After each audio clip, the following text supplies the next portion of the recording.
First, Founder Wickham, can you just tell me what do you think makes you stay in the business for so long when so many other people are leaving, have gotten laid off? Listen, I came into this business to make a difference. I wanted to do this. It was a passion for me. I think maybe some people come into it for the wrong reason. I actually wanted to impact life in this country. And listen, I was not alone. When I came into this business, Les Payne, Vernon Jarrett had been here for a good bit, but Francis Ward, I mean, many of the founders, we were all just one. There was one of us at the Los Angeles Times, there was one of us at the Baltimore Sun, there was one of us at Newsday.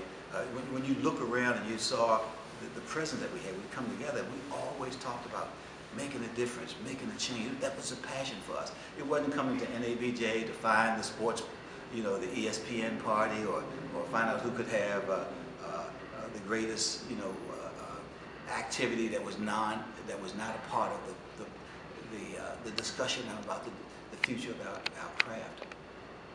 We came because we wanted to shape an organization that would make a difference in the lives of journalists, because we thought black journalists could make a difference in the lives of black folk, and by extension, in the lives of our nation.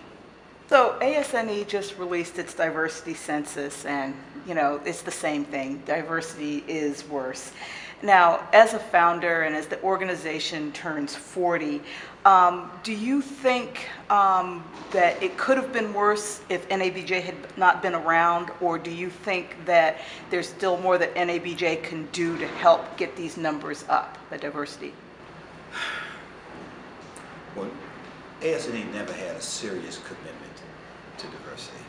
Now, there may have been some people in the hierarchy of the organization who were committed, but the members within the organization, the newspapers themselves, they were never committed in a serious way. And so I used to say that the problem in terms of diversity in the industry was not a problem of supply, it was a problem of demand. It was then, it is now. What can NABJ do about it? Get serious. Get serious about our mission. Get serious about what we want to do as an organization. We're just too focused on pandering to the people who we were created to monitor. So we have these partnerships with news organizations, TV and radio, and they trade on that. They trade on that for goodwill in their communities, but what they don't do in any significant way is bring about the kind of diversity that we were created to foster, and that's the real crime. I think young journalists coming into this business today have to find the courage to be black. It's easily said, and I guess many of them will say, but I am black.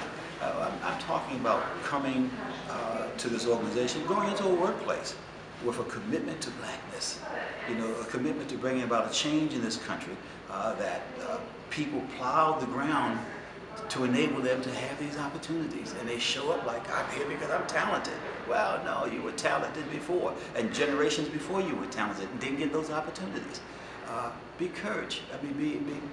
courageous, and go into a newsroom and demand equality of opportunity, demand fair coverage. Be black.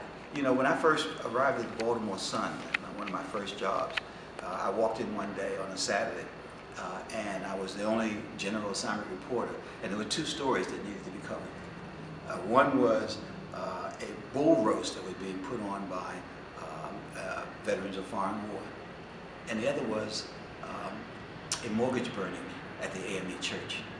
And the white assignment editor wanted to send me to the bull roast, and I was fresh out of the University of Maryland.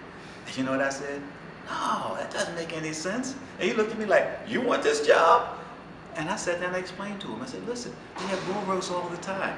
You burn a mortgage after years of hard work, people coming together, child women, janitors, teachers, postal workers, giving their money to this church. They finally have gotten the ability to pay off the mortgage. They own the church. It's a celebration that has taken a long time to reach. And you know what? He got it. He was one of those hard drinking, cigar smoking, going to the racetrack kind of editors. He had to get out there early in the afternoon because he wanted to go to the track. He got it because I made the argument and he accepted it. And that's what we have to do. We have to find the courage to be black. I just find too many young journalists today are not courageous enough. And actually, this is a perfect segue to the next question, because this week on All Digitocracy, we printed a story about newspapers not being transparent with their diversity numbers. And, you know, that's been an ongoing problem. So I wanted to get your thoughts on what NABJ can do specifically, and the industry in general, to get newspapers and other media outlets to be more transparent with their diversity numbers. Be a watchdog, not a lapdog. Again, it gets back to this courageous thing. Who are we monitoring? And when we monitor their performance, what do we say about it? You know, we have a platform. You know, we have a bully pulpit. We ought to use it. We ought to stare down these organizations that say they have a commitment. We ought to form partnerships, not with the news organizations that fail to do the things that we think they ought to do to bring about diversity. We ought to form partnerships with community organizations. You know, when I first became president of what was then called the Association of Black Media Workers, which was created 6 months before NABJ in Baltimore, we formed a partnership with the NAACP and the Urban League and a Black Lawyers Group in Baltimore. And together we went to the media and used all our collective pressure to bring about change. Now we say, well, we're journalists, we can't have those relationships. Okay. What are you doing? You know, then why don't you just fold up the tent, have a big party, and call it a day?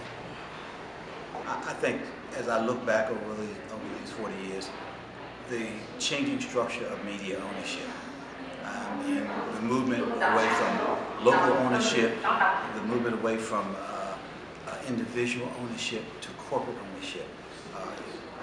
We could identify when we came into the business who owned things. The Black family, the Able family in Baltimore owned the Sun. You know, we knew who owned the New York Times. We knew that who owned the Washington Post. Today, we don't know who owns media organizations because they're owned by hedge funds.